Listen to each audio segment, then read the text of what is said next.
ಏನೋ ಒಂದು cricket stadium ಹೊಸದಾಗಿ ಇನ್ನೊಂದು ಕಡೆ ಮಾಡ್ತಾ ಇದ್ದಾರೆ.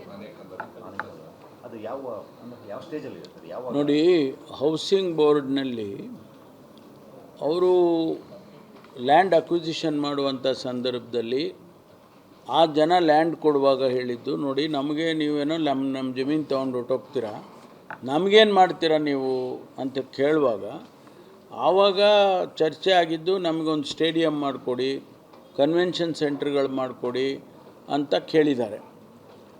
ಅದು ಆ ಭಾಗದಲ್ಲಿ ಎಲ್ಲ ಐ ಟಿ ಕಂಪನಿಗಳಿದೆ ತುಂಬ.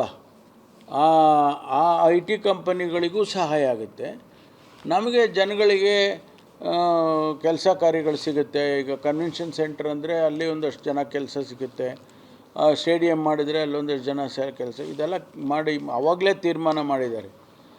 ಮತ್ತು ಹೌಸಿಂಗ್ ಬೋರ್ಡ್ನಲ್ಲಿ ಹಣ ಇದೆ, ಸರ್ಕಾರ ಹಣ ಕೊಡ್ತಾ ಇಲ್ಲ, ಅದಕ್ಕೆ ಹೌಸಿಂಗ್ ಬೋರ್ಡ್ನವ್ರ ಹತ್ರ ಇದೆ ಹಣ. ಆ ಹಣ ತಗೊಂಡು ಈಗ ಆ ಜನಗಳಿಗೇನು ಮಾತು ಕೊಟ್ಟಿದ್ರು ಅದರ ಪ್ರಕಾರ ಒಂದು ನನ್ನ ಅಂದಾಜು 900 ಕೋಟಿ ರೂಪಾಯಿ ಖರ್ಚು ಮಾಡಿ ಇಡೀ ದೇಶದಲ್ಲಿ 2ನೇ ಅತಿ ದೊಡ್ಡ ಸ್ಟೇಡಿಯಮ್ಮನ್ನು ಅಲ್ಲಿ ಕಟ್ಟೋದಕ್ಕೆ ಅಡಿಗಲ್ಲು ಹಾಕಿದ್ದೀವಿ. ನಾನು ಹೋಗಿದ್ದೆ ಆ ಕಾರ್ಯಕ್ರಮದಲ್ಲಿ. ಮುಖ್ಯಮಂತ್ರಿಗಳು, ಅಂದಿನ ಮುಖ್ಯಮಂತ್ರಿಗಳು, ಈ ಹಿಂದಿನ ಮುಖ್ಯಮಂತ್ರಿಗಳು DCM ಆಗಿದ್ದಾಗ ಅವರು ಅಡಿಗಲ್ಲು ಹಾಕಿದ್ದಾರೆ. ಅಲ್ಲಿ ಮೊದಲನೇ ಹಂತದಲ್ಲಿ ಒಟ್ಟು ಕಾಸ್ಟು 1600 ಕೋಟಿ ರೂಪಾಯಿ.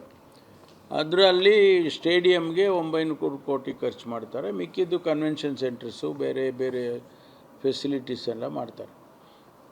ತುಮಕೂರು ದಸರಾ ಮುಂದೇನೂ ಅದೇ ರೀತಿ ಗ್ರ್ಯಾಂಡ್ ಆಗಿರುತ್ತಾ? ಎಕ್ಸ್ಪೆಕ್ಟೇಷನ್ ಜಾಸ್ತಿ ಅಲ್ಲ, ಇರಲ್ಲ ಅಂತ ನಿಮ್ಗೆ ಯಾಕೆ ಅನುಮಾನ ಬಂದಿದೆ? ಇನ್ನೂ ಗ್ರ್ಯಾಂಡ್ ಆಗಿರುತ್ತಾ? ಅಲ್ಲಲ್ಲ, ನಿಮಗೆ ಜಾಸ್ತಿ ಆಗಿದೆ. DCM ಆದ ಕ್ಷಣಕ್ಕೆ ಏನು 2 ಆನೆ ಇದ್ದಿದ್ದು 4 ಆನೆ ಬರ್ತಾವ? ಮಾಡೋಣ, ಇನ್ನೂ ಚೆನ್ನಾಗಿ ನಿಮ್ಮನ್ನೆಲ್ಲ ಸಹಕಾರದಿಂದ ಇನ್ನೂ ಚೆನ್ನಾಗಿ ಮಾಡೋಣ. ಏನೋ ಒಂದು ಕ್ರಿಕೆಟ್ ಸ್ಟೇಡಿಯಂ ಹೊಸದಾಗಿ ಇನ್ನೊಂದು ಕಡೆ ಮಾಡ್ತಾ ಇದ್ದಾರೆ. ಅದು ಯಾವ ಸ್ಟೇಜಲ್ಲಿ ಇರ್ತದೆ?